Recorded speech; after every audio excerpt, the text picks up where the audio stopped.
Have you ever found yourself just lying awake in bed, completely unable to sleep? Oh, absolutely. Staring right up at the ceiling. Right, staring at the ceiling, the whole world is quiet, but your brain is just, it's as loud as a jet engine. Because you're replaying something. Exactly. You're replaying this tiny, just seemingly meaningless social interaction. A slightly awkward wave to a neighbor where your hand went up just a second too late. Or when a waiter says, enjoy your meal, Yeah. and you instinctively go, you too. Yes. And suddenly you are just lying there for hours. Your heart is racing. You're analyzing every possible hidden meaning, wondering, how the other person interpreted your exact tone of voice. Even if they think you're just utterly bizarre. Completely bizarre. Well, if you do this, I really want to validate that feeling for you right now. Just take a deep breath. You aren't crazy. No, not at all. You might just be experiencing what the literary world calls a tropism. Yeah, it's a completely universal experience. I mean, almost everyone who interacts with human society feels it, but we so rarely have the vocabulary to actually describe the sheer exhausting physical weight of it. We usually just brush it off as, a moment of awkwardness. Exactly. And finding that vocabulary, that is the mission of our deep dive today. We've got our hands on this fascinating, recently discovered manuscript, and it's titled Under the Regard. Written by Max and Claude. Right, this duo. And it's framed as a lost work by the legendary existentialist writer Nathalie Surratt. And I have to admit, when I first picked up these sources, I braced myself. You thought it would be heavy. I really did. I thought, okay, existentialist French literature about social anxiety, this is going to be incredibly depressing. But it's actually not. Yeah, it's really not. It reads like a mind-bending thriller. It's this gripping, almost cinematic exploration of human consciousness, modern anxiety, and, well, the unseen social forces that kind of govern our everyday lives. So, okay, let's unpack this. Where do we even begin with a text that essentially turns the inside of an ordinary person's mind into a high-stakes battleground? We really have to begin with the foundational concept of the entire manuscript. It's staring right at us in the title, actually. The regard. Right, the regard, or le regard, Yeah. in the original French. To truly understand what this protagonist is going through, you have to realize that this isn't just about people physically looking at you. Okay. It is the internalized panopticon. Oh, let's pause right there because that is a brilliant term, but maybe not everyone knows what a panopticon actually is. As I understand it, it's originally a prison design, right? Spot on. Yeah, it was a concept designed by the philosopher Jeremy Bentham. Where the cells are arranged in a circle around a central guard tower. Exactly. And the terrifying genius of the panopticon is that the windows of the guard tower are mirrored, or they're opaque. So you can't see inside. Right. The prisoners can never actually see if the guard is looking at them at any given moment. Oh, wow. So because they might be watched at any second, they have to assume they are always being watched. Yeah. And what happens? They start policing themselves. Precisely. They start policing their own behavior. The external guard becomes totally unnecessary because the prisoner basically builds the guard tower inside their own mind. And that is the regard. That is the regard. The protagonist of this manuscript, she isn't just reacting to what people say to her. She is constantly, ruthlessly judging her own actions, her thoughts, her physical space, all through the imagined critical eyes of everyone around her. So how does an internal surveillance system like that even get installed in a person? I mean, are we just born with this hyper-awareness? The manuscript argues that we absolutely aren't born with it. It traces the origin back to a very specific, incredibly vivid childhood memory. The protagonist recalls being young, free, totally unself-conscious. She was just existing in her body, playing, not viewing herself from the outside at all. Right, like kids do. Exactly. And then someone, she thinks it was perhaps her mother or maybe an aunt, makes a tiny passing comment. Just a little remark. Yeah, just a seemingly harmless remark about her appearance or maybe the way she was sitting. And that's all it takes, just one comment. One single comment from an authority figure. But that tiny remark creates what the text really powerfully calls a fissure. A fissure. Yeah, there's a literal crack in her consciousness. And through that, crack seeps in the knowledge that she is being watched. It's his sudden, devastating realization that she is an object in other people's visual field. Wow. And she's being assessed against some invisible standard of normal that she didn't even know existed. Once that fissure opens, you can't close I it. cannot see it. Right. Her natural state of being is ruined forever. She can never unknow the fact that she is being observed. That is so incredibly tragic, but also just so relatable. It's like It's like wearing a mental hot mic while a 24/7 focus group just critiques your every breath, your every posture. That's exactly it. But here's the thing that really struck me in the sources. When the protagonist tries to articulate this crushing pressure to the people around her, they completely dismiss her. Oh, yeah. They gaslight her sensitivity. Right. They hit her with that classic infuriating line like, oh, you're just being too sensitive. Yes, and the manuscript has a brilliantly sharp metaphor for that exact phrase. Yeah. It describes those words, you're being too sensitive, as smooth stones. Smooth stones. Think about a stone that has been in a riverbed for centuries. It's been worn down by endless repetition. The text argues that these dismissive phrases are designed by society to be perfectly aerodynamic. So they just skip right across the surface. Exactly. They skip across the surface of a conversation, they penetrate, and they wound the protagonist deeply, all while the person throwing them gets to appear totally reasonable, calm, and concerned. Right, because if you get upset by a smooth stone, you look like the crazy one. Exactly. And what's fascinating here is how the text uses that concept of tropisms. You mentioned it at the very beginning of our deep dive. Yeah, the biological term. Right, borrowed from biology. Tropisms describe the way a plant involuntarily turns toward the sun or recoils from a harmful stimulus. Surratt and the authors here use the word to describe the biological micro-movements of human consciousness. The micro movements. Yeah, they are the tiny, almost imperceptible shifts in feeling. The microscopic flinches of perception that happen before we can even form words to describe them. Wow. The text makes this radical, almost dangerous argument. The protagonist is not paranoid, she's not broken, she is simply hypersensitive to the very real, very subtle power dynamics and the quiet violence of ordinary human interaction. She feels the things that the rest of society has just collectively consented to ignore. Exactly. She refuses to numb out. But if your brain is operating at that level of intense microscopic sensitivity, I mean, it doesn't just stay trapped in your head. No, it doesn't. It dictates your physical body. Yeah. It dictates your actual geography. Which really leads me to wonder, if the mind is this exhausted, how does the regard impact the way you physically move through the world? Because according to the text, just going for a walk down the street becomes this strategic, terrifying nightmare. Oh, the sheer choreography of public life becomes completely paralyzing for her. The mental calculus of occupying public space is staggering. Give us an example. Let's look at the street encounter described in the manuscript. She is simply walking down the sidewalk, and a man is walking toward her from the opposite direction. Okay. Instantly, before they are even close, she is trapped in a web of social implications and spatial vectors. If she moves aside, she's being compliant.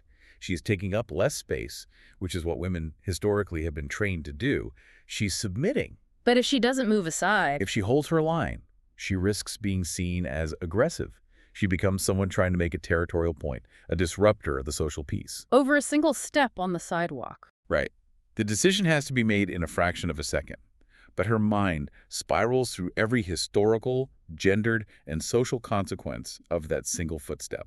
To put this in modern terms, it's like her brain is a computer, right? Mhm. And she has 100 background applications running simultaneously. Yes. Like 99% of her brain's processing power is being entirely consumed by background security scans.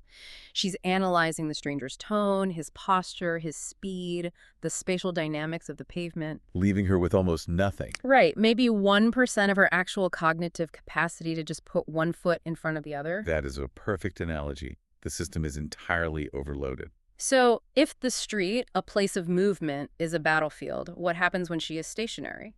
Because she seeks refuge from the sidewalk in a cafe, but somehow that is even worse. So the cafe is so much worse. She goes to the counter and orders just coffee, black.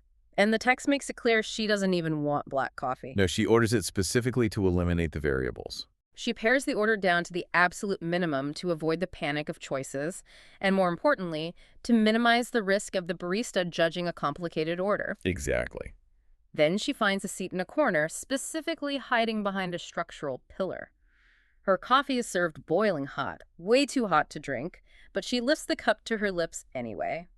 She performs what the text calls a mime of normal cafe behavior. Just to avoid the scrutiny of looking like a strange person sitting alone, staring at the wall, not drinking anything. And that cafe mime perfectly sets up the interaction with the older woman sitting at the next table.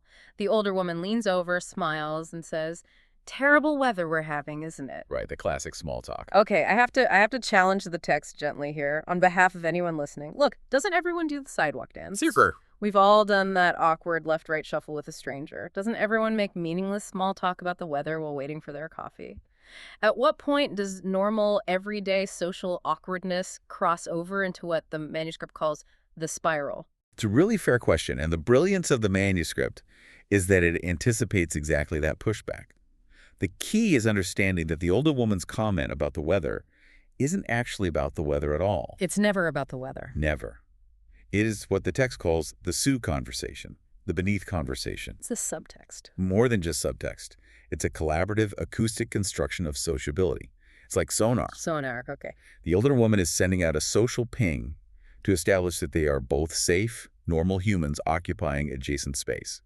She is saying, I acknowledge you, acknowledge me back with a harmless platitude, and we will both agree that the social contract is intact. And the protagonist just can't do that. No, the tragedy of our protagonist is her absolute inability to stay on that surface level. To her, words are not tools for sonar, they are little boxes. Little boxes. The text calls them dead specimens that completely fail to capture fluid, complex reality. Because she physically and mentally cannot accept the superficial ritual of just saying, yes, terrible rain, she drowns in the subtext of the interaction. Oh, wow. She analyzes the prosody of the woman's voice, the tone, the hidden demands for compliance, the absurdity of discussing meteorology to prove you aren't crazy. She analyzes it all until the interaction completely paralyzes her. So she is essentially allergic to small talk because she sees the matrix behind it. Exactly. She sees the demand for conformity. And when the public world, both moving on the street and sitting in a cafe, becomes that overwhelmingly loud, the natural human instinct is to flee. You retreat. Right. You retreat to the safety of your home, you lock the door behind you, you close the blinds. But what happens when the sanctuary itself becomes a prison? Because a key revelation in this deep dive is that the regard doesn't stop at the threshold. No, it doesn't. It follows her right through the front door. Solitude does not equal privacy when the surveillance system is already installed inside your own head. The text paints a devastating, visceral picture of her apartment to show how her internal state is manifesting externally. It's bleak. It's very bleak. First, there's the broken intercom outside with her crooked unit number 47 hanging off by a screw. Inside, it's not a dramatic hoarder situation, but a slow failure. Just a slow decay. Yeah.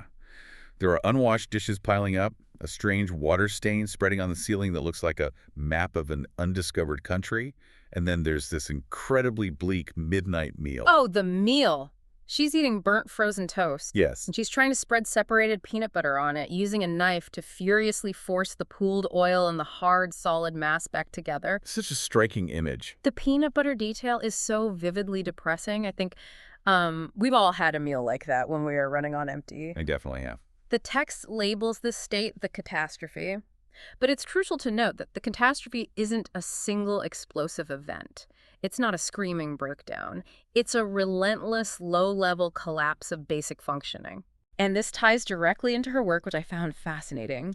She's a freelance translator. She spends her days agonizing over turning incredibly dense French nested clauses and subjunctive moods into readable English. That's the perfect metaphor. It really is. Almost ironic, right?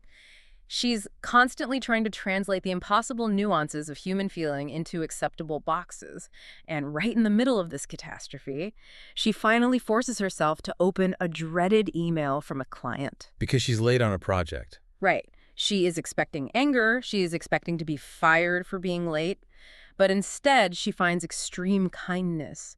The client pushed the deadline back. They literally tell her, don't worry about it. Take the time you need. And that completely undoes her. Wait, I have to push back again here. Because speaking as someone who has done freelance work, an extension on a deadline is a freelancer's absolute dream. Oh, yeah. That is objectively the best news you can possibly get in your inbox. So why does this act of grace, this kindness, completely break her momentum, make her start crying, and cause her to just shut the laptop and give up? If we connect this to the bigger picture, it reveals a profoundly dark paradox of late capitalist labor that the text is exploring. We have to look at what was actually keeping her going. Okay. Fear and crisis were her only remaining structural supports. The adrenaline of the looming deadline, the terror of disappointing the client, That was the only thing forcing her brain to function. So she was running entirely on panic. Purely on the fumes of panic. When the client extended the deadline and removed the panic, they accidentally removed her motor. Oh, wow. Without the external threat, she has no internal structure left to hold her up. Precisely. Her inability to function without a crisis shows just how deeply the demands of modern productivity have colonized her self-worth. She has no intrinsic internal motivation left to do the work. She only has the fear of the external regard. The client's judgment. Right, the moment the fear vanishes, her nervous system realizes it doesn't have to fight anymore, and she just collapses into the exhaustion she's been holding at bay. So what does this all mean for her personal life? Because if professional translation turning French into English is impossible without a panic-inducing deadline, personal translation proves to be an even more devastating failure. Oh, it really does. I'm talking about trying to translate your true internal state, your actual suffering, to a loved one who wants to help. We see this communication breakdown perfectly illustrated in a pivotal scene. Huh. A phone call with her mother. Right. The mother reaches out, clearly sensing something is wrong, and she is genuinely concerned. And what is the protagonist's immediate knee-jerk defense mechanism when she picks up the phone? She lies. She deploys the automatic lie. I'm working. She instinctively uses the concept of productivity as a shield. She weaponizes her labor to legitimize her existence and deflect any genuine inquiry into her emotional well-being. Because if she's busy, she's safe from scrutiny. Exactly. But the tragedy is she does eventually crack during the call. She actually tries to be honest. She admits to her mother that she's struggling to even start her work, that she feels completely frozen. And the mother's reaction is so telling. Yes. The mother immediately reaches for diagnostic labels. She asks, "Are you depressed?" And immediately suggests therapy or going to a doctor for medication. Which the protagonist just cannot accept. Right. She violently rejects the idea of medication internally. She remembers taking it in the past, and she remembers it making her feel numb and flattened. She makes this profound, almost terrifying choice. She actively chooses the raw, spiraling suffering over the chemical restraint. Because at least the suffering feels like truth. Yes, but here's where it gets really interesting to me. The mother is not the villain here. No, not at all. The mother isn't being malicious. She clearly loves her daughter and wants her to stop hurting. So why does the protagonist feel so profoundly alienated and honestly almost attacked by these well-meaning suggestions to get help? It comes down to the concept of inauthenticity and what the manuscript brilliantly terms the tyranny of the corrective impulse. The corrective impulse. The mother's therapeutic platitudes saying things like, everyone struggles sometimes, or you just need to talk to a professional to fix your brain chemistry. They are definitely meant to comfort. But what they actually do functionally is erase the protagonist's specific philosophical reality. Right.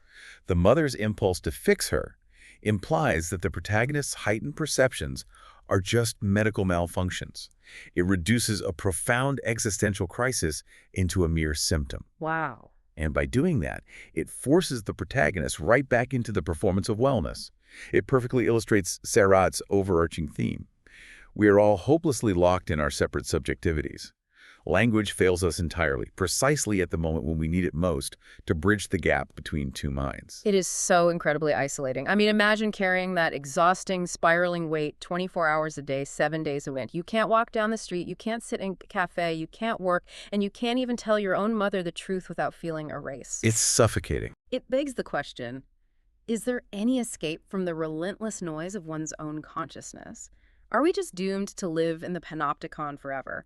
Because the manuscript does give us one fleeting, beautiful answer right at the very end. It does, and it's a vital shift in tone. The protagonist finally leaves her apartment at dusk. She walks to a small public park and sits on a damp bench. And something remarkable shifts. Yeah, she has a brief, maybe 30-second interaction with a pushy little dog that runs up to her and the dog's owner who apologizes. It is an utterly mundane, throwaway moment, but for the first time in the entire text, she navigates it without a spiral. She doesn't calculate vectors. No, she doesn't dissect the owner's tone. Then she just sits there. She watches the sky slowly fade from blue to pink to purple and finally to gray. She hears a single bird call in the crisp air. After all the claustrophobia of the apartment and the street, that moment of quiet feels like taking a massive gulp of fresh air. It's just pure presence. But we have to be careful not to romanticize it as a cure. The author's notes in the manuscript are very deliberate. They emphasize that this scene is a respite, not a resolution. Just a pause. Right. For a few beautiful, suspended minutes, there is no subtext. There is no Sue conversation, no judgment, no guard in the tower. There is just simple biological presence, a consciousness resting in a body, moving through time. But it won't last. No, the text is clear that the spiral will return. Tomorrow, the street will be a battlefield again. The regard will come back.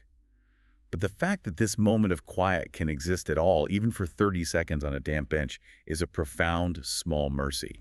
This raises an important question for anyone listening. And it's a question we really want you to sit with today. Because Under the Guard isn't just a story about one hypersensitive translator in a fictional city. It's a mirror. A mirror for all of us. Exactly.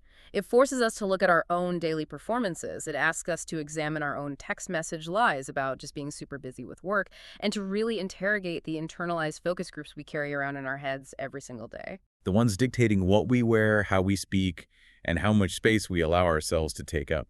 Because whether we want to admit it or not, we all have our own version of the sidewalk dance. We all have our own version of the cafe mime, lifting a cup that's too hot just to look normal.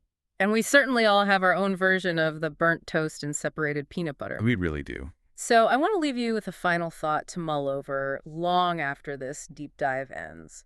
If the regard is ultimately just a mirror we hold up to ourselves, a mirror populated entirely by the imagined phantom judgments of others, what would happen if just for one single day you decided to put the mirror face down? Just put it away entirely. Could you survive the terrifying, quiet freedom of being entirely unobserved? The next time you find yourself staring at the ceiling at 3 in the morning, agonizing over an awkward wave from 3 days ago, ask yourself whose eyes you are actually looking through, because they might just be your own.